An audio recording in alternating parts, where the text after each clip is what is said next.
Ano nga ba ang mga must-download apps pag pupunta sa Hong Kong na siguradong makakatulong sa DIY trip mo? Mayroon akong reko. Hi guys, I'm Myron, your Pinoy DIY travel guide. Kaya follow na for more HK tips and videos. So paano?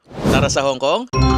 Ang Hong Kong ay napaka-DIY friendly kaya kayang-kaya mo yan. Download City Mapper or Google Maps, type mo lang ang destination then lalabas na yung guide para makapunta ka sa destination mo. Okay rin yung Apple Maps if iOS user ka. For hotel and activity bookings naman, download Klook and Agoda app. Pwede mo gamitin ang promo code natin para makakuha ka ng up to 10% discount sa hotels. Ito naman ang promo code na pwede gamitin sa activities kasama dyan ng Hong Kong Disneyland.